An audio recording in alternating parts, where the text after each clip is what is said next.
Bonsoir, bonsoir, chers parents.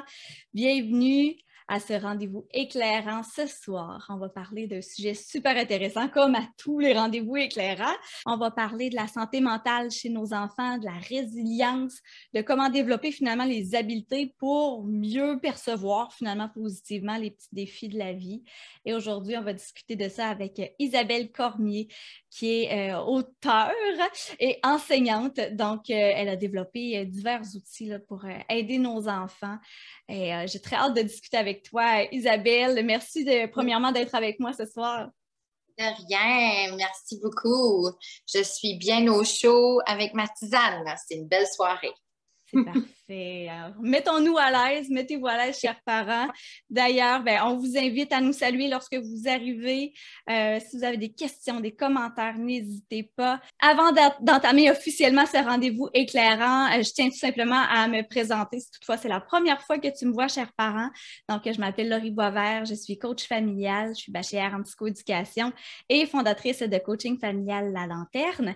Donc, depuis une dizaine d'années, là, j'accompagne les familles qui vivent certaines difficultés, qui sont en recherche de solutions à s'outiller pour alléger leur quotidien, s'assurer d'avoir de meilleures relations avec leurs enfants. Donc, je les aide à simplifier le tout, être en contact le plus possible aussi, connecter avec leurs enfants, s'assurer d'avoir une belle relation. Évidemment que c'est la base de tout.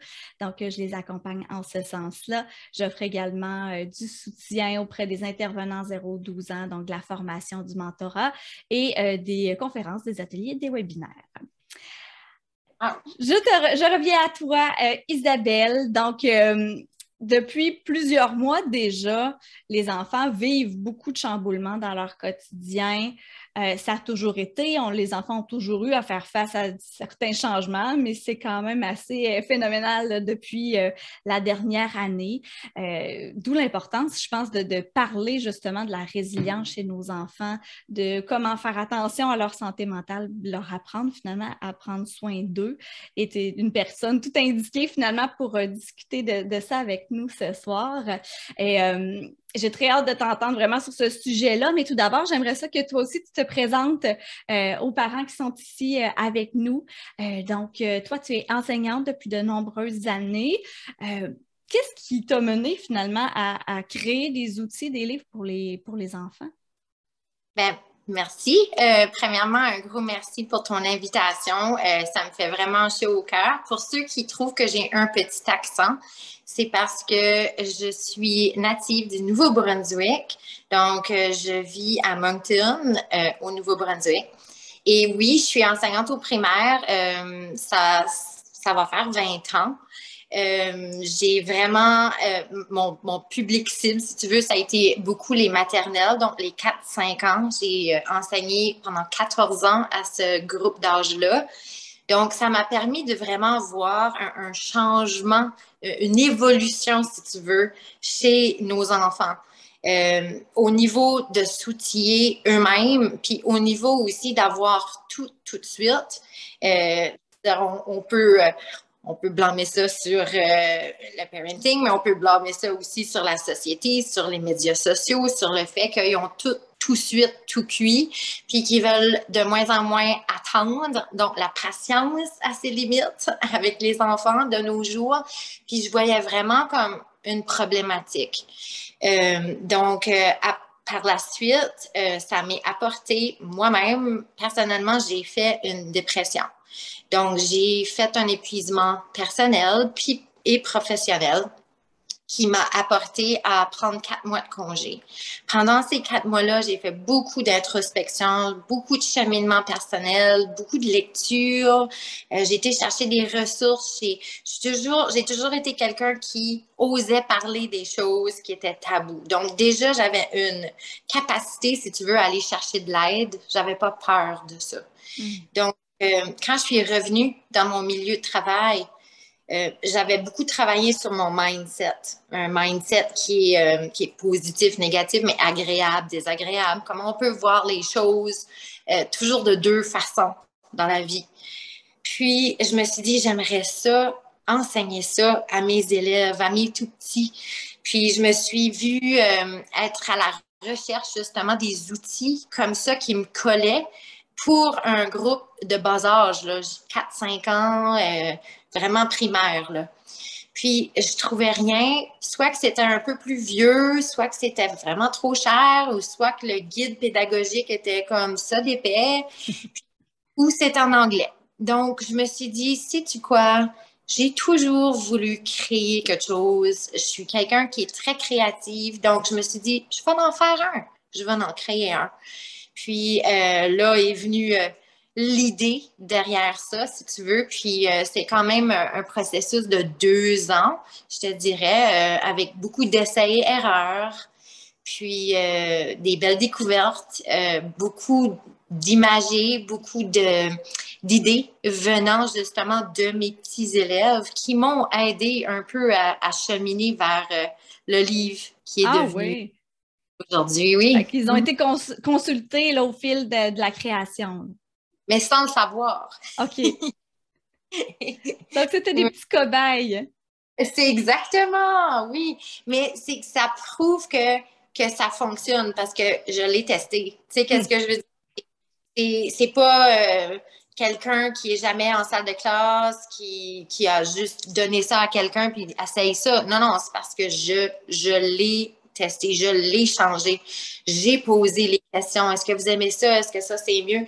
Donc, vraiment, ça part vraiment du terrain, là, tu sais. Mhm. Et Donc, je tiens aussi à préciser que je suis maman de 2 enfants également. Donc, ça m'a beaucoup aidé aussi au niveau de mes propres enfants. Mhm. OK. Fait que tu as vraiment pu explorer au sens large avec différentes clientèles ce que toi, tu voulais travailler avec les enfants. Et qu'est-ce qui t'a mené justement à développer des outils qui sont plus précis? Parce que le premier livre que tu as créé était est sur justement 2 planètes, la planète défi versus la planète lumière. Qu'est-ce que tu voulais apporter en créant ce livre-là? C'était vraiment la capacité. Je voulais apprendre à l'enfant à voir, premièrement, qu'on a toujours 2 choix. Quand on fait face à un défi, quand on fait face à une situation, je voulais vraiment imager les 2 images, que l'enfant voit vraiment du visuel, afin qu'il dise, OK, j'ai ce choix-là ou j'ai ce choix-là. Puis aussi, je tenais à ce que l'enfant comprenne qu'on va tous là. Comme ça, c'est ma planète défi pour ceux qui ne savent pas, et ça, c'est ma planète lumière. Puis vraiment, je tenais à ce que l'enfant soit capable de dire, OK, je pense que je suis là. OK, est-ce que je veux rester là? Non? OK, qu'est-ce que je vais faire pour retourner là? Parce que c'était vraiment une gestion que je trouvais qui était difficile pour les enfants. Eux autres, ils sont dans leurs émotions, puis tout de suite, c'est ça qui coule, puis c'est l'émotion, mais ils prennent pas le temps de s'arrêter puis de s'auto-analyser, si tu veux, de faire wow, là. OK, où est-ce que je me situe ici, là? Mhm. OK, si je fais telle chose, je vais continuer vers cette direction-là, puis je vais peut-être pas avoir une belle journée. Donc là, je voulais vraiment, vraiment que l'enfant soit vraiment le premier, genre, qui s'engage envers sa propre gestion des émotions. OK. Puis c'est très bien décrit, justement. Moi, j'ai ces documents-là en main. Je l'ai testé aussi avec des petits clients et avec mes propres enfants. Et je trouve que c'est un concept, justement, qui est très facile à comprendre, justement, parce que tu as comme la médaille et le revers de la médaille. Donc, tu as 2 choix possibles et l'enfant est responsabilisé là-dedans. Donc, c'est lui qui choisit de rester ou de quitter cette planète-là et de se tourner plus vers la planète lumière, par exemple. Je trouvais que c'était très simple à comprendre. Mm. Puis vraiment, je tenais aussi à ce que l'enfant soit un spectateur, comme dans mon livre. Parce que ça, je veux dire, ça, c'est mes affiches, c'est mes tableaux, mon background que mon illustratrice m'a fait. Mais j'ai voulu construire justement des affiches qui restaient par la suite. en visuel, que tu sois en salle de classe, que ça soit dans ta salle en tant qu'éducateur à la petite enfance ou même sur le réfrigérateur en tant que parent. Donc, une fois que l'enfant a compris le concept vraiment de mon livre, l'imagerie, elle reste, elle demeure. Ça fait que tu as toujours comme on appelle ça en anglais un reminder, que comme, ah, OK, il faut que je fasse attention, ou ah, là, je crois que je suis là. Ah, puis vraiment, c'est magique. Moi, je dis aux gens, j'ai créé de la magie parce qu'il y a même des enfants de 3 ans qui ont dit à leur mère quand elle était stressée en voiture, tu sais, parce qu'elle allait être en retard, puis elle avait les enfants, elle venait d'aller les chercher à la garderie, puis son plus jeune de 3 ans dit « Maman, je trouve que tu es stressée, tu es sur la planète défi. Tu devrais peut-être te dire des affirmations pour retourner sur la planète lumière. » Ah ouais!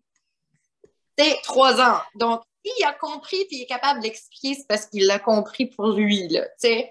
Ça fait que je trouve que ces affirmations-là, moi, personnellement, j'ai vu une grande motivation chez mes élèves, justement, au niveau de leur confiance, au niveau de leur motivation qui était intrinsèque et non pas parce qu'ils voulaient quelque chose ou parce qu'ils voulaient des bonnes notes ou ils voulaient... C'était vraiment comme OK, je vais essayer, je vais m'améliorer. Tu sais, c'est toutes ces citations-là, dans le fond, là, qu'on retrouve sur cette planète-là. Mm. Puis c'est des beaux outils aussi que tu as créés avec le livre, justement pour outiller les gens. Donc, toi, tu n'as pas simplement dit ben, je vais créer un livre, les gens vont faire ça. Tu as vraiment développé des outils qui peuvent être utilisables soit dans les salles de classe, à la maison. Il y a aussi un petit signet qui est offert Oui, avec le livre. mais c'est ça, c'est que moi, l'enseignante en moi, désolée, mais c'est ça, je pouvais pas juste me résigner à faire un livre. Je devais aller plus loin, je devais vraiment essayer d'outiller le plus possible pour que n'importe quel parent, même si tu n'as pas un background en psychologie ou en psychoéducateur ou en enseignement, ou que n'importe quel parent puisse utiliser ce livre-là. Puis c'est la raison aussi pourquoi que moi, un guide qui est ça d'épais, j'y crois pas. Parce que c'est que ça reste dans la bibliothèque. Je suis enseignante, puis c'est ça qui arrive. Donc, ici, j'ai créé un genre de petit signet que j'appelle le signet guide accompagnateur. Puis ce signet-là, justement, tu as des questions avant la lecture, puis après la lecture. Ça fait que les questions sont déjà là pour toi. Puis ensuite, tu as des trucs et astuces de l'autre côté. Donc, ça donne un petit peu des pistes aux parents ou aux éducateurs. Quoi faire, justement, quand un enfant est là? Comment essayer de le refaire retomber, si on peut dire, sur la planète lumière. Ça fait qu'en étant un petit signet comme ça, tu ne peux pas le perdre. Tu le mets dans ton livre, puis il reste toujours à portée de la main. Exact. Puis c'est un matériel que les enfants aiment manipuler parce qu'il a été super bien fait d'ailleurs. Puis si je peux me permettre de le montrer rapidement, dans le fond, on a le livre d'un côté, donc on a la planète lumière, et de l'autre côté, qui est vraiment à l'inverse, on a la planète défi. Donc, l'enfant peut vraiment comparer les deux histoires d'un côté comme de l'autre. Fait que c'est le fun à manipuler et c'est écrit dans des termes qui sont faciles à comprendre pour les enfants sans nécessairement besoin d'avoir un soutien là, du parent. Et les outils sont intégrés à l'intérieur du livre, donc aider l'enfant à développer une meilleure perception des choses, à prendre plus confiance en lui, justement. Puis si je peux juste faire un petit témoignage personnel, en fait, mon fils qui a 10 ans a tendance justement là, à être un peu plus négatif, a un tempérament qui est plus anxieux, donc tout ce qui est petits changements vient le chercher beaucoup plus émotivement. Et il s'est mis à lire ce livre-là et par lui-même, là, une fois qu'il a fini par lire les deux côtés, il s'est dit, sais-tu quoi, maman? Il dit, je pense que je suis plus souvent sur la planète défi que la planète lumière. Fait que là, je dis, ah ouais? Puis, qu'est-ce que tu penses que tu vas faire avec ça maintenant que tu le reconnais? Ah ben là, je vais essayer d'aller plus sur la planète lumière maintenant. Puis là, il voyait, tu sais, il y avait tous les trucs qui étaient à l'intérieur. Et maintenant, ben, déjà de prendre conscience de son pattern, cette façon de voir le monde qui était déjà naturel, ben, juste de faire un petit rappel parfois lorsqu'il est sur la planète défi ou est-ce qu'il voit les choses un peu plus négativement, mais on lui demande tout simplement, tu es sur quelle planète présentement? Puis Ah ça, oui. c'est un petit jeu de mots qu'on utilise. Tu sais, des fois, quand quelqu'un est dans la Lune, j'ai utilisé un peu ce jeu de mots-là, comment c'est tellement facile. Hey, t'es sur quelle planète, toi? Donc, là, c'est un jeu de mots avec une signification, avec une introspection qui vient avec. Puis ça, c'est vraiment la première étape que l'enfant peut se découvrir et s'identifier où il se trouve. C'est juste là, je veux dire, ma job est faite. Parce que je pense que ça fait en sorte qu'il peut juste s'améliorer comme petit enfant, là, tu sais.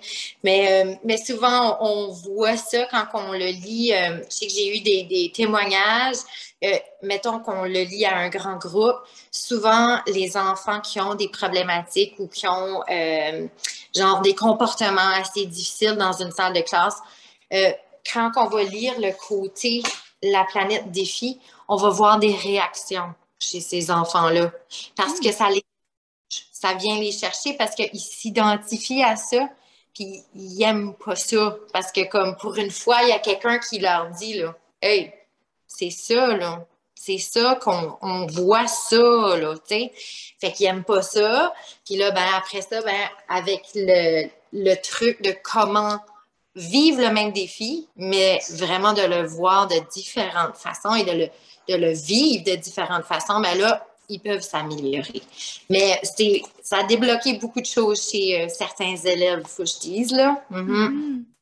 Oui, puis c'est ça, on ne l'a pas spécifié, mais c'est la même histoire, en fait, qui se passe d'un côté comme de l'autre. Par contre, l'enfant va le voir plus positivement d'un côté, alors que de l'autre côté, il va vraiment se freiner là, à tous les défis qu'il va rencontrer dans sa journée. Oui, c'est ça. Puis je pense que les enfants s'identifient bien à ce personnage-là, Mika, que tu as développé.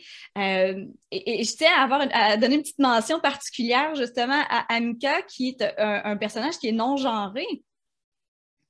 Oui, je suis une grande alliée de la diversité puis de LGBTQ2+. Il y a justement un de mes livres dans ma série qui va être Mika sur la planète diversité. Plein de couleurs, ça va être super beau. Donc, je tenais à ce que mon petit personnage, c'est Mika, le petit extraterrestre. C'est pas un garçon, c'est pas une fille. C'est pour ça, on sait pas trop. Il y a les cheveux violets, mais comme donc, pour moi, c'était important que chaque enfant puisse s'identifier à Mika. Puis Mika, ben, il y a un petit compagnon qui l'accompagne, puis il s'appelle Emoji. Emoji, j'ai voulu accrocher les enfants avec Emoji parce qu'il y a un petit côté comique dans le livre. C'est lui qui fait des petites folies, puis il fait rire. Aussi à cause du côté technologique des emojis. Qu'est-ce que ça fait? Ça représente les émotions. Et puis, emoji représentant aussi un peu la conscience de Mika, puisqu'il est présent à chaque page. C'est pas lui qui parle, c'est pas lui qui fait le plus de bruit, mais il est toujours là pour l'accompagner dans ses journées-là. Donc, si je peux peut-être juste me permettre aussi, Laurie, j'ai vraiment été chercher des situations que l'enfant, que j'ai vues moi-même, premièrement en tant que maman ou en tant qu'enseignante. Donc, c'est des situations communes et très banales, mais que chaque enfant, à un moment donné, va peut-être faire face. Donc, c'est aussi simple que chercher quelque chose pour porter dans son tiroir. Ensuite, ici, un déjeuner que tu n'aimes pas le matin avant d'aller à l'école, comment tu vas réagir à ça? Ici, on voit un peu d'anxiété parce que l'autobus est plein, puis là, il est comme, oh non, je vais pouvoir m'asseoir avec mon ami. Et puis là, quand on est sur la planète défi, juste mentionner que tous les mots sont en orange. Donc, c'est comme des mots-clés, dans le fond, qu'on retrouve sur cette planète-là. Puis, tu sais, on peut mettre l'accent en tant que parent aussi sur ces mots-là pour identifier que c'est des mots importants. Ensuite, moi, ma page préférée, ben là, il y a les conflits entre amis à l'école, la peur des hauteurs. Et puis ici, ma partie préférée, ben, c'est une situation hors contrôle. Il pleut. Donc, on en a souvent comme ça dans nos vies. Puis même, nous, en tant qu'adultes, il faut qu'on se parle. Moi, là, Et puis, on s'entend, on le vit, hein, présentement avec le COVID, c'est beaucoup de situations hors de notre contrôle. Puis, on doit se parler.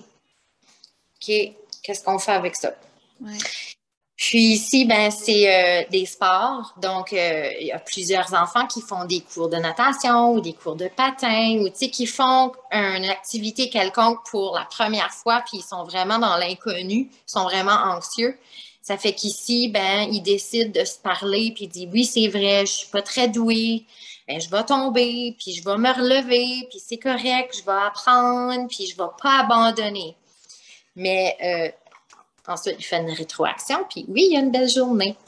Mais de l'autre côté, le patinage, c'est pas super. Là, on a les deux couleurs. De l'autre côté, il se décourage. Puis ça, je l'ai vu souvent de mes propres yeux. Un enfant qui juste s'en va, qui complètement quitte le cours, qui veut rien savoir. Puis souvent, en tant que parent, ben, on se sent tellement dépourvu, on ne sait pas trop comment gérer ça. Ça fait qu'on le suit. OK, tu veux plus le faire, c'est beau. Mais ce qu'on s'en rend pas compte, c'est qu'on lui fait pas une faveur en faisant ça. Parce que c'est un petit défi, mais il va le surmonter. C'est qu'il pratique, il va l'apprendre. Puis peut-être aujourd'hui, ça ira pas bien. Mais si on retourne dans 2 jours, essaye-toi de nouveau, tu sais. Fait qu'il y a vraiment une situation ici qu'on peut faire des transferts avec n'importe quel moment ou activité dans la vie des enfants, là. Oui, oui, tout à fait. Je pense que tous les enfants peuvent s'identifier à plusieurs mêmes situations qui sont présentées dans ce livre-là. Puis d'ailleurs, pour les parents qui n'ont pas accès au livre présentement, qu'est-ce que tu suggérerais aux parents justement pour aider leurs enfants à développer cette résilience-là ou être capable de s'auto-réguler, donc de gérer un peu mieux leurs émotions? Moi, je pense toujours qu'on devrait être des modèles. Ça fait qu'on devrait, premièrement, verbaliser quand ça nous arrive à nous, à nous-mêmes, comme adultes. Parce qu'on le vit, nous autres aussi, des défis. Mais comment tu vas gérer ça? C'est là où est-ce que tu vas montrer à ton enfant que, hey, c'est normal, là. Maman, là, elle va pas bien tout de suite, là. Comme, tu sais, je vis des choses, puis ça va pas. Je vais aller prendre masse ou comme, tu sais, essayer de verbaliser tes stratégies pour que l'enfant voit que c'est ça la clé. Dans le fond, c'est ce qu'il faut faire. Puis, je dirais peut-être de ne pas abandonner. De ne pas abandonner puis de tout de suite baisser les gants. Parce que je trouve que souvent, en tant que parent, c'est toujours plus facile de faire ça. Mais ce qu'on s'en rend pas compte, puis moi, je le vis aussi en tant qu'enseignante, c'est que des fois, la courbe, il faut qu'elle monte un petit peu avant de s'aplanir. Des fois, il y a des comportements qui vont peut-être augmenter, mais après ça, ce qu'on s'en rend pas compte, c'est que ça vaut la peine en bout de ligne. Ouais. Ça fait qu'il ne faut pas se décourager.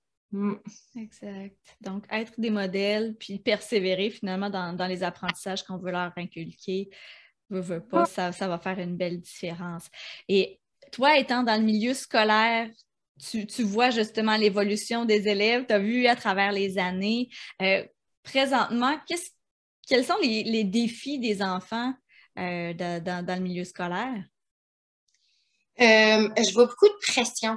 Je vois beaucoup de pression chez les enfants. La pression d'être parfait, l'anxiété de performance, beaucoup.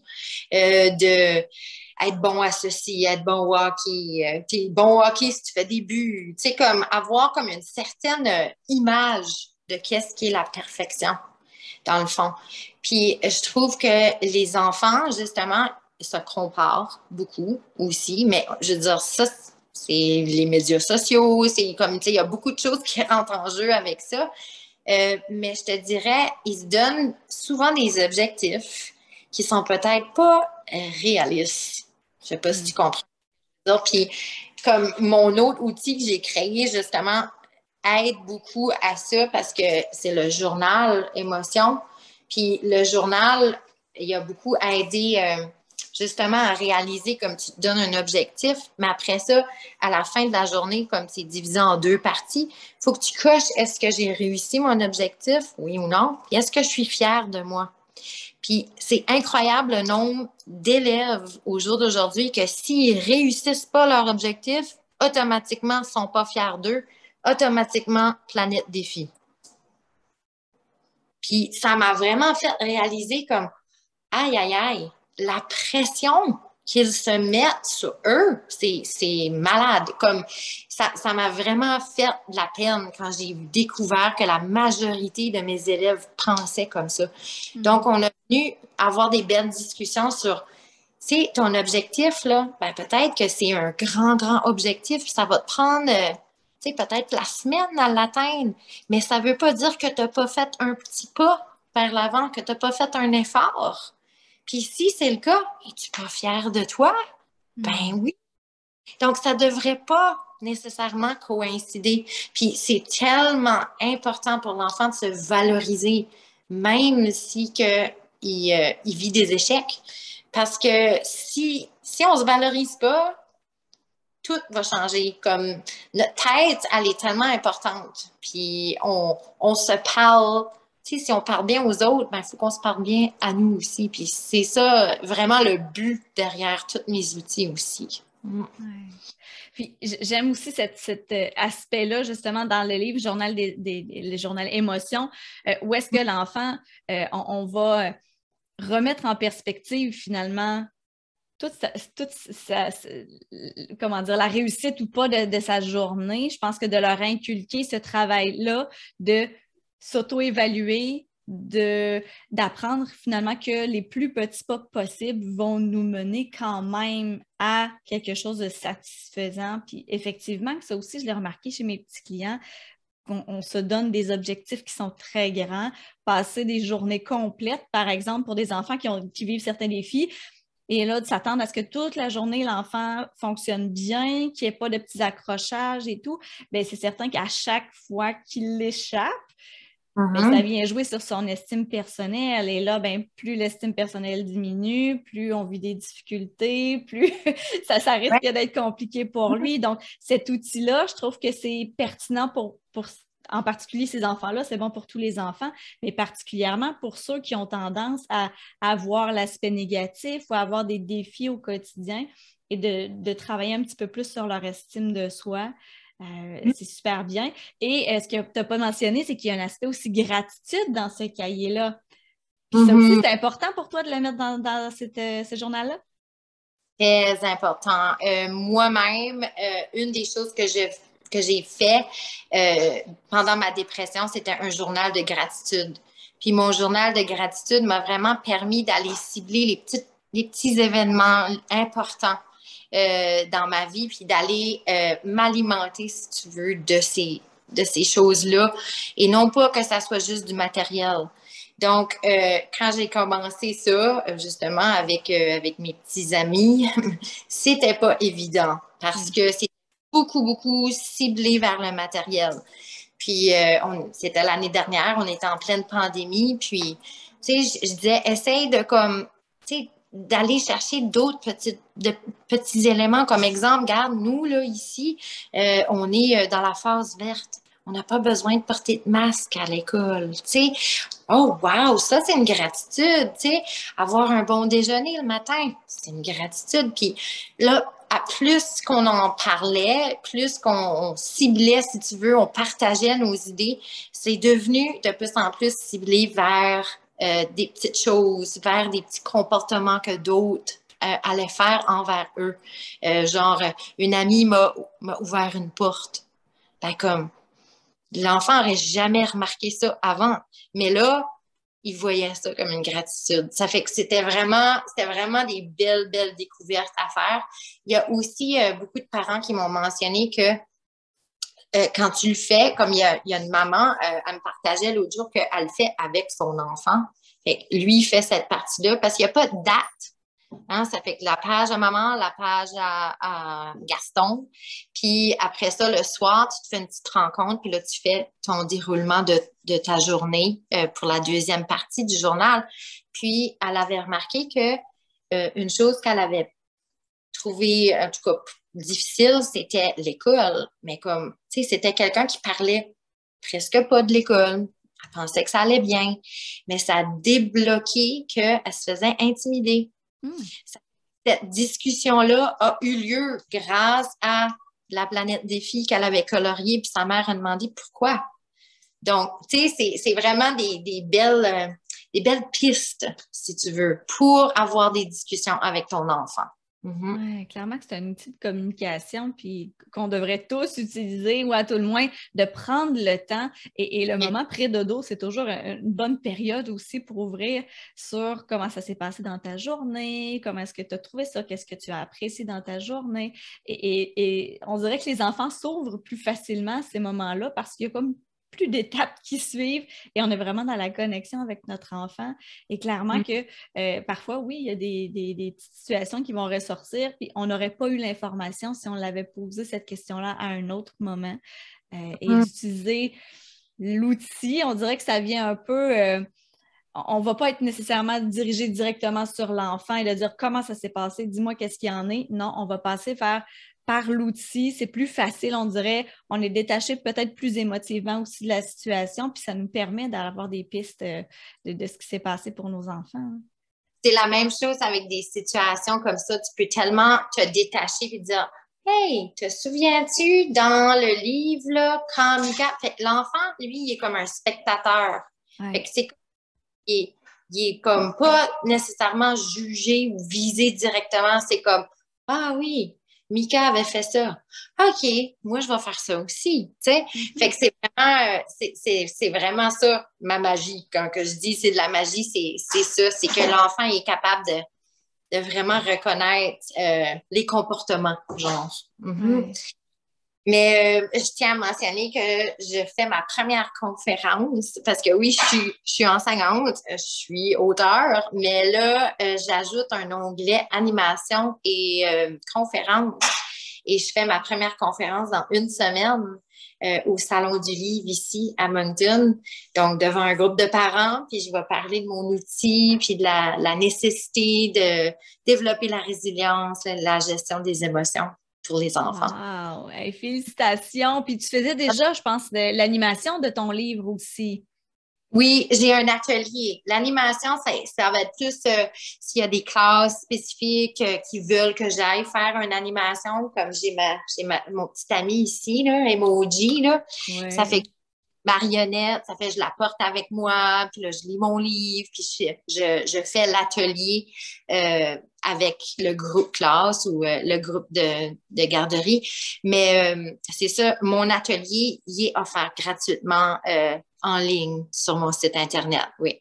Oui, puis il y a du matériel aussi pour les gens qui se procurent le livre ou qui seraient intéressés justement à voir quel type d'outils que tu peux leur offrir. Il y a un onglet sur ton site Internet, donc lesplanètesdemika.com. Donc, il y a un onglet où est-ce qu'on peut aller télécharger. Il y a un bricolage un coloriage en fait qu'on peut aller chercher, puis un petit outil là, qu'on peut utiliser pour réinvestir finalement le livre que tu nous proposes. Et là, tantôt tu me disais, bon, j'ai créé ces outils-là pour les enfants avec qui je travaillais. Ça s'adresse à quel type d'âge, là, au juste, là, quelle tranche d'âge? Mon livre, je dirais 3 ans, vraiment là, de 3 à 12 ans. OK? C'est vraiment quand même compréhensible. L'enfant de 2 ans, 2 ans, c'est encore jeune, mais comme l'enfant de 3 ans va être capable, même s'il s'en souvient pas que c'est planète lumière, planète de défi, il va dire bleu ou il va dire orange. Aussi, les enfants avec une déficience quelconque ou avec des troubles de l'autisme ou quelconque, eux aussi, ils sont capables d'aller juste avec les couleurs. Fait que ça aide aussi à genre clarifier un peu leurs émotions pour ces personnes-là. Donc, je dirais, ça serait ça, mon public cible. Ensuite, mon journal, c'est sûr que il faut écrire un petit peu, là. Ça fait que j'irais plus vers comme peut-être les pré-maternelles avancées, là, tu sais, 4 ans, parce qu'il y a quand même comme beaucoup d'espace. Puis si t'es pas capable d'écrire, soit qu'un adulte écrit pour toi ou tu peux même faire un dessin. Parce que moi, c'est ça avec mon background à la maternelle et à la petite enfance, je savais que je devais laisser des espaces pour des dessins. Oui, puis c'est bon pour le parent aussi. Donc, on peut se dire que même jusqu'à l'âge adulte, là, ça peut être un outil qui est pertinent puis qu'on peut utiliser en collaboration, en famille. Tu me parlais que en préparation de cette rencontre-ci, que dans ta classe, tu aimais utiliser des expériences justement pour aider les enfants à comprendre les effets, par exemple, de leurs pensées, les effets de leurs paroles. Est-ce que tu veux le partager justement aux parents qui sont ici? Je trouve ça super intéressant. Oui, c'était vraiment pour tester mes affiches, pour voir vraiment le langage intérieur, comment que ça faisait une différence sur nous comme êtres vivants. Donc, j'ai été chercher, je me suis dit pourquoi pas aller vers la science, hein? On a des choses à faire en sciences à l'école. Donc, je suis allée chercher 2 géraniums identiques avec le même nombre de bourgeons, vraiment les mêmes pétales, comme j'ai vraiment essayé d'aller le plus identique possible au niveau de la forme, la grandeur, etc. Et puis, je les ai placés à 2 endroits complètement différents, près de la fenêtre, donc avec un même montant de lumière et puis un même montant d'eau à chaque jour. Puis, il y en avait une qu'il y avait cette affiche-là, mais c'était pas... il n'y avait pas les images dans ce temps-là, c'était juste les affirmations parce que monsieur n'était pas encore créé. Et puis, de l'autre côté, tu avais l'autre côté complètement. Puis, je leur ai demandé de faire un test. Pendant 3 semaines, on va parler à la plante. OK? Fait que si la plante est avec cette image-là, tu lui dis, t'es bonne à rien, t'es pourri, t'es pas capable. Tu sais, comme c'était vraiment comme. Puis c'était vraiment cute parce que j'ai des élèves qui disaient, je peux pas aller parler à cette plante. Je voyais vraiment comme leur niveau d'empathie. C'était cute. Puis là, après ça, ben, t'as l'autre côté complètement que cette plante-là, on lui parlait, on lui donnait beaucoup d'amour, beaucoup d'attention, beaucoup de feedback positif. Puis, chaque fois un élève avait une minute, ben, il allait dire je t'aime ou t'es capable, t'es bonne, des affaires de même. Puis moi, juste pour dire comment je prenais ça au sérieux, mes collègues me trouvaient un petit peu fou parce que je dînais avec ma plante sur le coin de mon pupitre, puis on avait des conversations, là, comme... Mais au bout de 3 semaines, wow! J'ai même moi-même été extrêmement surprise. J'ai encore la photo, puis je pourrais peut-être la placer en lien, là, parce que je trouve que c'est vraiment révélateur. Celle-ci avait complètement poussé vers le haut. Elle avait deux fleurs qui avaient germé. Celle-ci, les pétales étaient tombés, elle était recourbée vers le bas. Comme, puis il y avait le même montant de soleil, même montant d'eau, là. Comme, ça fait, j'ai fait réaliser à mes élèves comment est-ce que c'est important. On a parlé à ça, là, à cet être vivant-là. Regarde qu'est-ce que ça a donné comme résultat. Imagine quand toi, tu te parles comme ça. Donc, tu vas finir par être comme ça, pour avoir la confiance, etc., etc. Donc, c'était vraiment une belle expérience. Oui, c'est une super belle technique d'impact pour aider les enfants à comprendre. L'expérientiel, je pense que ça y fait. Ça permet aux enfants justement de le vivre et de voir qu'est-ce que ça peut leur apporter. Mais clairement que de les aider à développer un vocabulaire ou de parler d'eux, en fait, de façon plus positive, de prendre soin d'eux-mêmes et des autres, évidemment, ben, c'est un cadeau là, à leur faire dès leur plus jeune Parce âge. que, tu sais, même nous, là, quand est-ce que la dernière fois que tu t'es dit toi-même, je suis fière de moi? Ouais. Tu sais, même si on le fait pas. Ça fait que c'est tellement important de leur apprendre quand ils sont jeunes à avoir une belle estime d'eux-mêmes. Si on fait ça, puis on crée une belle base quand ils sont jeunes, ça va devenir vraiment des adultes épanouis. Oui, c'est bien de commencer très tôt. Puis c'est le fun de voir qu'il y a des enseignantes comme toi qui prennent ça à cœur puis qui prennent des moments même dans leur classe pour pouvoir s'assurer du bien-être des enfants, développer certaines compétences qui, à la base, c'est pas votre mandat d'enseignante, mais veut pas, la gestion de classe, le comportement, leur bien-être, tout ça, ça vous tient à cœur. Puis, je te félicite d'avoir pris cette initiative-là pour pouvoir aider nos enfants. Et clairement, le matériel que tu as créé à date est super efficace. Puis moi, clairement, j'attends les autres parce qu'il y en aura une série, là. Oui, j'ai déjà le deuxième de presque terminé. Les illustrations sont terminées. Ça s'en va chez la graphiste. Donc, après ça, là, c'est une question de quelques semaines et ça devrait être terminé. C'est Mika sur la planète famille, donc qui représente un peu les différentes compositions des familles d'aujourd'hui.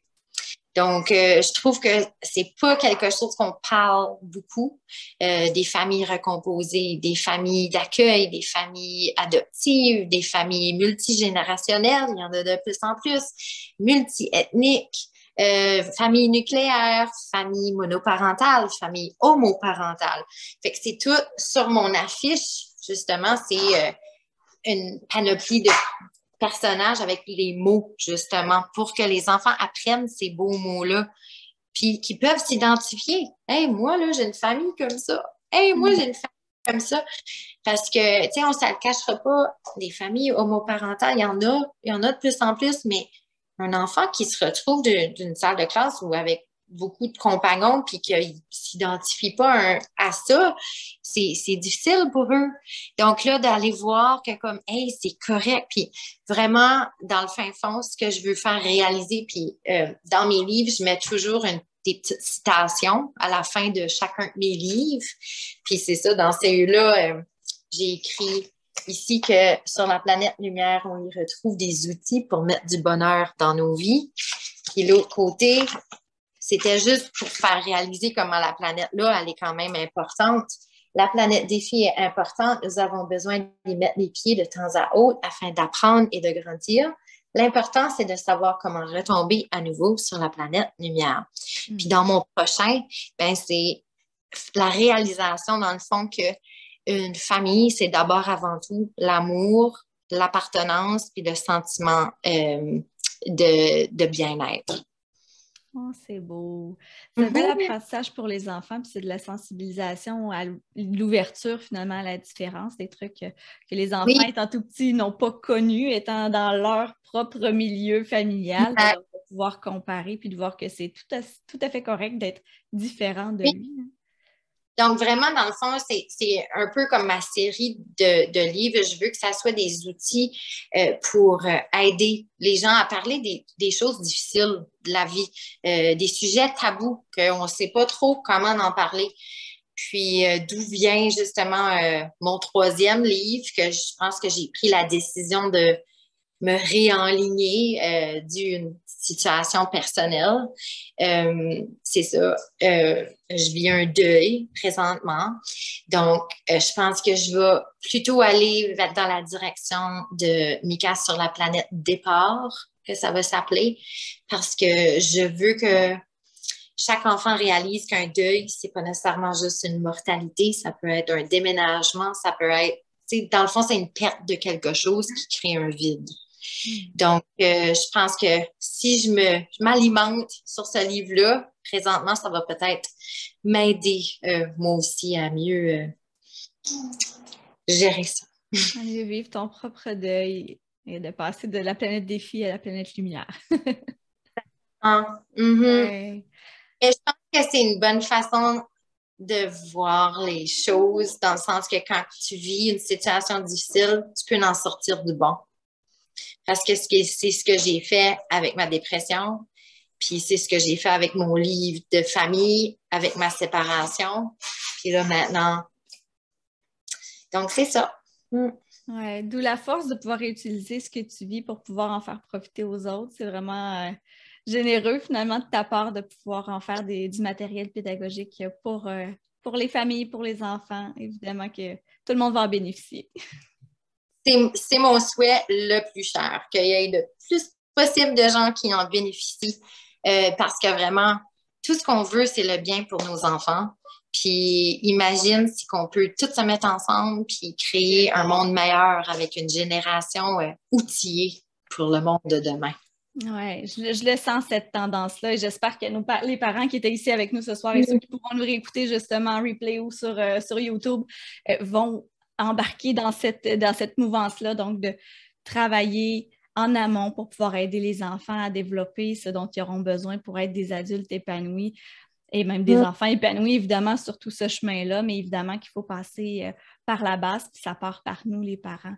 Donc, merci de nous outiller, de nous offrir tout ça, puis merci de nous partager tes réflexions ce soir. Merci à toi, merci. On a-tu des questions? Y a-tu des gens qui ont des choses à dire? Pas de questions, Roxane qui était là pour nous dire un beau bonjour. Si vous avez des commentaires, s'il y a des choses que vous voulez nous partager, n'hésitez pas avant qu'on se quitte ce soir. Sinon, vous pouvez toujours laisser des commentaires et on prendra le temps là, de vous répondre, évidemment. D'ailleurs, Isabelle va mettre dans les commentaires là, tout à l'heure les liens pour la rejoindre, ça sur les réseaux sociaux. Elle a sa chaîne YouTube aussi, donc Les Planètes de Mika, le lien vers son site Internet aussi. Donc, si vous voulez vous procurer son matériel également, bien, n'hésitez pas. D'ailleurs, ton matériel, Isabelle, il est en anglais aussi. Oui, j'ai oublié de mentionner. Tout est traduit. Mon site Internet est traduit aussi. Je trouvais important parce que je suis dans une province qui est légalement bilingue. Donc, pour moi, c'était important de m'ouvrir aux deux langues officielles. Ça fait que c'est ça. Mon matériel est également en anglais. Voilà, donc n'hésitez pas à propager l'information autant du côté francophone qu'anglophone. Assurément que vous ne serez pas déçus par tout ce matériel-là qui a été créé par Isabelle. Donc, en conclusion, ben, je te remercie encore une fois, Isabelle. Chers parents, prenons soin de la santé mentale de nos enfants. Évidemment qu'on leur offre un cadeau pour la vie. Donc, suivez Isabelle, évidemment qu'elle va vous donner aussi plusieurs stratégies, j'en suis certaine, au fil des mois, des années. Donc, merci à tous. Bye bye emoji. Bye! Et vous, chers parents, ben, je vous souhaite une belle fin de soirée. Puis, on se dit à bientôt pour un autre rendez-vous éclairant. Salut!